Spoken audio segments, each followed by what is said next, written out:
The Chicago Bulls offseason is underway, and let the rumors rein in. On today's episode, we got to talk about a current rumor surrounding the Chicago Bulls and possibly trading for Zion Williamson. Yes, you heard that correctly. And where do the Chicago Bulls go now that Peter Patton is not in the building? What will development look like? Y'all know we're going to talk about it and break it all down, but you got to hear the music first. Cognac, gang.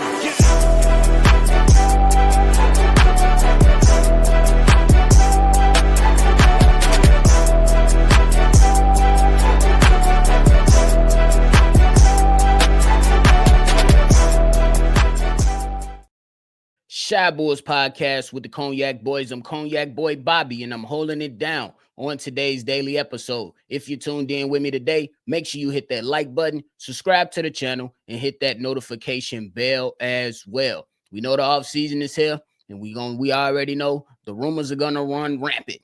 And there's already off to an outstanding start for rumors that's surrounding the Chicago Bulls and all the others around the NBA. And on today's episode, we talking about the potential and what it will look like for the Chicago Bulls if they do entertain trading for Zion Williamson. Now, we do know that the New Orleans Pelicans, they got rid of guys over there in their front office, and they have moved on to now Joe Dumars running the show over there. And there is an expectation that Joe Dumars with the New Orleans Pelicans will be looking to evaluate Zion Williamson and determine where would they go with him currently on the team. Will they keep him or will they move him? And one team that has been brought up and believed that it'll be a good destination for Zion Williamson is the Chicago Bulls. And rightfully so, because the Chicago Bulls, they are in the dungeon of mid.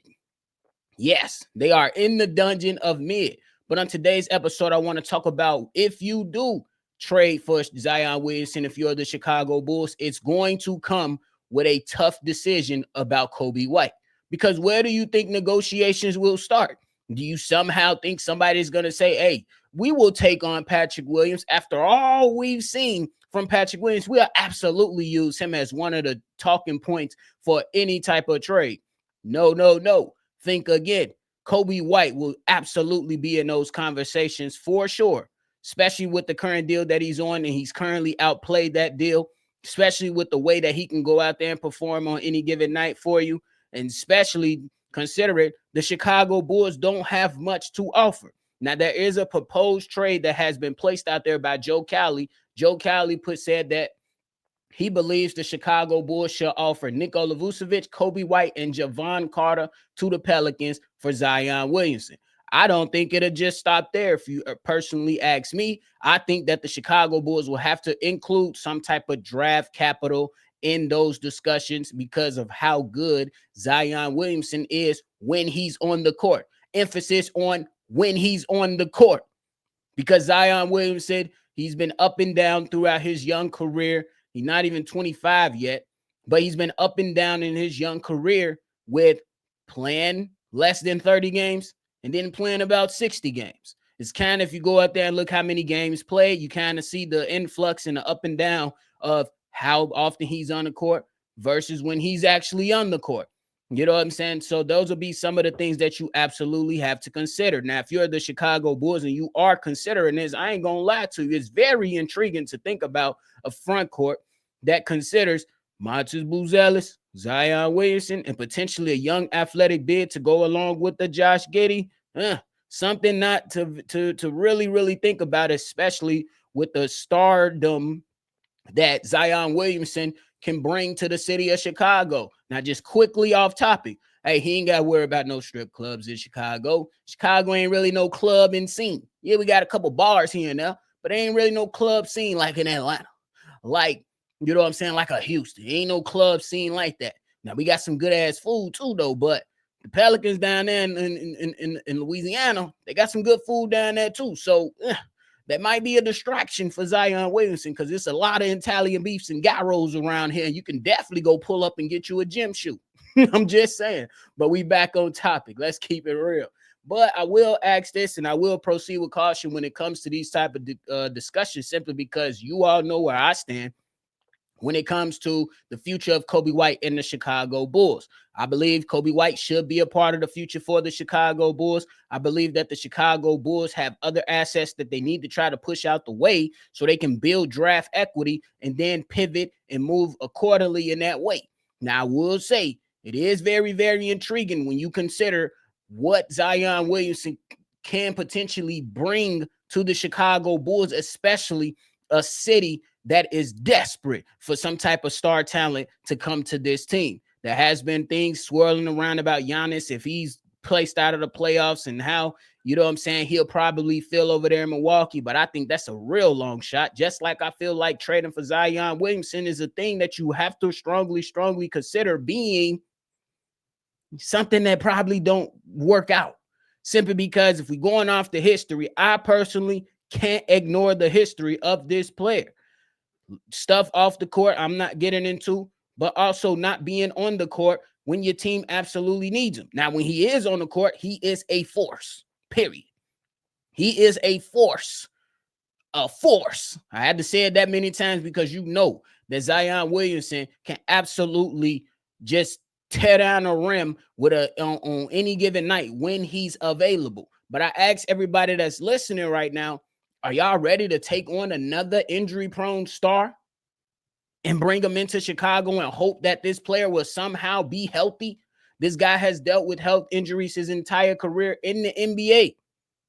Are we ready to take on that type of responsibility and hope that Zion Williamson can eventually help raise the Chicago Bulls up to playoff contention now? It's a tall task to handle because we had guys like Zach LaVine on this team who was on the court more so than he was off the court, but he still dealt with those injuries. And when he was on the court, we were still in mediocrity. So who's to say that Zion Williamson can come on to this team and suddenly change the dynamic of the team? I believe that he can change the dynamic of the team, but what history has shown me is that you pretty much can't bank on it. And when I'm looking around the league, I'm looking at guys like Joel Embiid. When he is healthy, absolutely outstanding, absolutely can make the 76ers a playoff contender. But with the recent injuries of him and being so damn big, I don't necessarily see a sustained future of him being available well enough to help the Sixers reach that pinnacle that they once thought they thought that they could reach while he was healthy for the team. So it's definitely something that you have to look at from all angles. And I will say and add in the Lonzo Ball factor. Lonzo Ball was that guy that we was like, hey, with Lonzo Ball, this Chicago Bulls team is different. When Lonzo Ball is on the basketball court, he gives the Bulls an absolute chance to be in playoff contention. And we always, and I know it's a lot of us, you be like, hey, with Lonzo Ball in the first season, for the first 35 games, we was the number one seed. And then, should we have to say it again? We know what happened. And that was some unforeseen stuff that took place. We'll keep it fair and say that. But what are the challenges that you will be facing if you bring Zion Williamson to Chicago? This is a guy that people have been questioning if he's 100% bought into basketball. Do we think somehow that he's going to be 100% bought in with Billy Donovan as his coach? Well, Arturas Karnisovas as his president of basketball operations, with the ghost man, Mark Eversley, who we never really see anymore, being his GM? Do we somehow believe that that's going to be enough to help him turn around his career at this point? I don't necessarily know. I'm not too confident in that. And I understand that people want that star in Chicago, but I think that it has to come with another strategy. Like, I understand that people are putting out these different trade scenarios and believing that Nikola Vucevic, Coby White, and Javon Carter can get it done, but I don't think that can get it done for a trade package. Me personally, they will have to cough out a lot of money to him because he still has 3 years remaining left on his current deal. So maybe you can get something or, try to negotiate something like that. But do we trust Arturas Karnisovas to go ahead and make that negotiation something favorable to keep the Chicago Bulls in good standing for years and years to come. Because if you go and trade for a star, what else after that? You still have to build around this star. Yes, I think more people will be enticed to, or like free agents will be more enticed to come play with a Zion Williamson, but it has to be shown through Zion Williamson first being on the basketball court. That's what it has to come down to. Nobody is going to want to sit here and say, yes, I want to go to Chicago, not knowing that they're not having the confidence that Zion Williamson will be on the basketball court for the Chicago Bulls. It's a bit unfair, but that's the reality. We can't keep playing in the hyperbole lanes and things like that. The fact is, he's up and down with this guy. It's up and down with this guy. Last year played 70 games. This season that's currently getting ready to end in a couple months, 30 games. Not a lot of people are going to want to sit up there and bank their future on a guy that's never really available, in my personal opinion. I could be absolutely wrong on that, but I just don't necessarily see it happening. And what about those trade assets that you will have to give up for Zion Williamson? Do we somehow forget that a lot of us, even at times myself, was complaining about the assets you gave up for Nikola Vucevic? Now, we'll give this to Nikola Vucevic. He's been here. I can't be mad at that. And that was people trying to convince me that Wendell Carter Jr. was somehow on the level of Nikola Vucevic. And I said, hell to the no. But the point is that those assets that you gave up, one of them resulted in Franz Wagner. So you got to think about, what will the cost be of trading for Zion Williamson in my evaluation? Yes, it'll be outstanding to see a dynamic two guys on the court at the same damn time. I'm not going to lie to you. It'll be exciting to see Montes Buzelis and Zion Williamson just damn near terrorizing the rim. It will be. But can we trust the player to be available for us when we need him? When we need him. We're not just talking about for the entirety of the season, but we're talking about for the playoffs as well. How long will you sit there and hit your wagon to that? How much draft capital are you willing to give up for us to keep spinning the same damn wheel?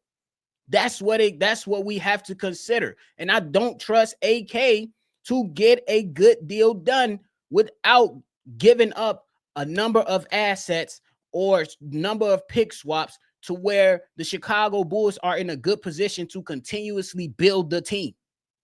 So those are some of the things that we have to think about. And if we thinking that somehow any negotiation with Zion Williamson in the Pelicans will not include Coby White, you're crazy. You are absolutely crazy if you believe that you can get Zion Williamson without including Coby White in that trade. That's just my personal opinion. I could absolutely be wrong, but there is no way you're going to sit there and tell me Pete Will is good enough to start the negotiation. Dalen Terry is good enough to start the negotiation. Julian Phillips is good enough to start the negotiation. Those negotiations will start and damn near end with Coby White. He's going to be included. Are you ready to give up on Coby White? That will be the biggest question that you have to ask for that. When you asking me, look, Coby White is not better than Zion Williamson, but I can say Coby White is here more than Zion Williamson is there for the New Orleans Pelicans. That's one thing I know for sure. So, yes, those rumors are running rampant right now. Yes, those things are being discussed right now. Yes, we have a proposed trade being placed out there already by Joe Cowley from the Sun-Times and Nikola Vucevic, Coby White, and Javon Carter. I just don't think that's enough. I don't think it's enough unless Joe Dumars is a guy that's going to be like, okay, it's enough. And then you might be like, all right, you might be sitting at the table and have to make a tough decision on how you want to move forward. But then it still comes back to the original question asking, what else after that? How do you continue to build this thing out? Because I know we want playoff stuff, but I also want to be pushing for the ECF. Hopefully pushing for a final. He's still young. He's going to be dynamic as hell in Chicago. But if Zion Williamson start off your first 35 games, your first 50, 60 games, and he ain't got his head in the game, then what? I need more commitment from guys that are trying to enter this city, that are gonna be on my team. I need guys that are committed. Coby White has showed that he's committed. I'm just saying. And I understand there will be some pushback. You know what I'm saying? But Coby White is committed. He's not better than Zion when Zion is actually on the court. But is Zion Williamson committed to basketball? Committed to staying in shape, getting in shape, playing on the basketball court? Those are my concerns. You let me know yours down below and how you feel about that topic. But before we get up out of here, it's time to talk about what would the developmental process look like for the Chicago Bulls moving forward. I think that's a big question that we have to ask ourselves, because the Chicago Bulls, they allowed Peter Patton to walk out of the organization when you had all of your young guys being a huge fan of him. When you seen guys like Ayo Dosunmu develop his game a little bit more, Coby White continuously improve, Montes Buzelis come on quickly as he has come on during the tutelage, under the tutelage of a Peter Patton. Even Dalen Terry looks like a basketball player now in the NBA, an NBA basketball player. Dalen Terry looks like that under the tutelage of a Peter Patton. Now, there's being things that's being discussed that Peter Patton kept it real with AK. And sometimes Arturas Karnisovas didn't like what Peter Patton had to say to him. Soft. That's why you see our team out there like that. Because the damn president of basketball operations is soft. He can't take the difference of an opinion of somebody else. He's soft. You want to win or you want to go home? Do you want to win or do you want to go home? If you're the Chicago Bulls. And as of the last 3 or 4 years, we've been going our ass home. Because the president of basketball operations is soft. You can't take the difference of an opinion from somebody else to try to better the team. You listening, but are you hearing them? And it is coming out that the Chicago Bulls players was pissed off at the move. And I'm pissed off at the move, because don't come and sit here and tell us that it's all about internal development, and you let the guy that's been developing these young guys, you let him go. So what now? What will the developmental process look like for the Chicago Bulls? Is it now placed in the hands of Billy Donovan? Huh? Billy Donovan can't even make sure his guys are prepared for the game. We talking about not having game plan discipline. And we going to somehow sit here and trust Billy Donovan to make sure that the guys are ready to go? What? Make it make sense, bro. Make it make sense. Because at the end of the day, we sit here, we cheer for the squad, we go and buy merch, we put on for the team, we fan how we fan. And I ain't going to castigate anybody that fan a little bit more than me or a little bit less than me, because it's rightfully, they have that right to do so when we got questions, or if some people build on hope that this guy going to get his head out of his backside and do something right for the Chicago Bulls. He came in guns blaring. He came in the right way. Mid-season trade for Nikola Vucevic. Immediate after the offseason, you get Alex Caruso, Lonzo Ball, DeMar DeRozan. But then after that, questionable decisions after questionable decisions. What is the plan? Internal development, you checked off all your goals this season. You checked them all off. And one of your goals was internal development. You get rid of one of the guys that's been helping these players develop. Now what? Who's the new guy coming in? Ain't heard one yet. Hopefully we hear one soon. But hey, that is it for me today, ladies and gentlemen. I hope y'all enjoyed today's episode. Go ahead and leave your feedback, comments, concerns down in the comment box down below. Let's go ahead and chop it up about the state of our Chicago Bulls, and definitely chime in on the whole Zion thing. I'm interested to hear your thoughts. You know my thought process. It's going to be a difficult one for the Chicago Bulls to make. And it's a tough decision. If you try to move for Zion Williamson, you're going to have a tough decision about Coby White, because that's why I believe the negotiations start. I believe that's where it starts at, and you're going to have to make a tough decision. Will it be a decision that you'll make? Let me know down below. Hit that like button, subscribe to the channel. And if you want to call in and give your thoughts on it, the lines are open. The number to do so is 773-242-9219. I appreciate y'all. Make sure y'all always see red, and y'all already know I'm going to catch y'all on the next one for sure. Cognac. Gang.